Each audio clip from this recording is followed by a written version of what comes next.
चाय और कॉफ़ी का क्या इफेक्ट होता है किडनीज पे? What I have heard is बहुत ज़्यादा कैफीन अगेन किडनी पे लोड क्रिएट करती है, वो फिल्ट्रेशन अच्छे से नहीं हो पाता. Is that true? No, it is not the filtration. जो ये इसके एंड प्रोडक्ट्स होते हैं जो कि यूरिनरी ब्लैडर में एक्सक्रीट होते हैं, वो ब्लैडर को इरिटेबल बनाते हैं. ओके. तो ये चीज़ें ऐसी हैं जो कि आप एक नॉर्मल उससे, बिकॉज चाय या कॉफ़ी ये हम अपने दिमाग को जगाने के लिए लेते हैं या उसको पंप करने के लिए लेते हैं, उसको एक किक देने के लिए लेते हैं. वो 1 या 2 में तो कोई फर्क नहीं पड़ता, लेकिन जब आप ज़्यादा लेते हैं तो वो ब्लैडर में जो उसके एंड प्रोडक्ट्स हैं, यूरिन तो स्टोर होता है और वो ब्लैडर को इरिटेट करता रहता है. सो इससे अर्जेंसी बहुत होती है, ओवर एक्टिविटी बहुत होती है, बार बार पेशाब जाने की हाजत बहुत होती है. और जब आप ब्लैडर को आदत ही दिला दोगे कि यार मैं तो दिन में 4 बार कॉफ़ी पीता हूँ, मैं तो 2 बार एक्सप्रेसो शॉट लेता हूँ, मैं डबल एक्सप्रेसो लेता हूँ, मैं ब्लैक कॉफ़ी पीता हूँ, तो वो ब्लैडर ओवर एक्टिव हो जाता है और एक समय के बाद आपकी दिमाग की बात सुनना छोड़ देता है. उसको पता है कि यार ये तो मुझे उल्टा सीधा ही मुझे ही परेशान कर रहा है, तो मुझे तो ये जैसे ही मेरे अंदर आएगा मुझे निकालना ही है इसको, चाहे वो 10 ml यूरिन हो चाहे 20 ml यूरिन हो. उसकी आदत पड़ जाती है.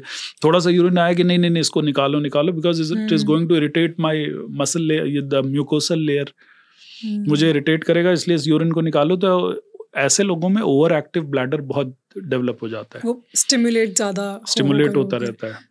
डेली सेफ लिमिट कितनी होती है फिर tea coffee? Once or twice is more than. Pain killers को लोग टॉफ़ी की तरह लेते हैं, कुछ लोग, नॉट एवरीवन. सिर दर्द, बैक पेन, स्टमक एक हो रहा है तो सीधा पेन किलर पे जंप करते हैं. कुछ पेन किलर्स बहुत कॉमनली लिए जाते हैं, मतलब हर किसी घर में पैरासीटामोल, आइब्रूफिन होता ही होता है. साथ में हम ये भी सुनते हैं कि these pain killers are not good for kidneys. How much of this is true? This is very true. So painkiller, मतलब कितना मना है कि बिल्कुल नहीं लेना चाहिए, प्रिस्क्रिप्शन से लेना चाहिए? Once in a while, it doesn't make a difference. Okay.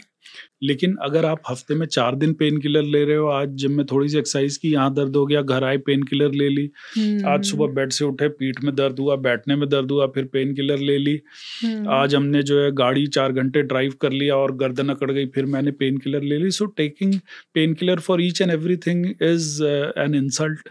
So once in a while, हफ्ता 10 दिन में, 15 दिन में, महीने में कभी एक आध बार जरूरत पड़ी आपने ले ली. और पेन किलर जब भी लें तो उसके साथ एडिक्वेट क्वांटिटी में पानी भी लें, because that helps in easy and early excretion of that drug metabolite through your urine.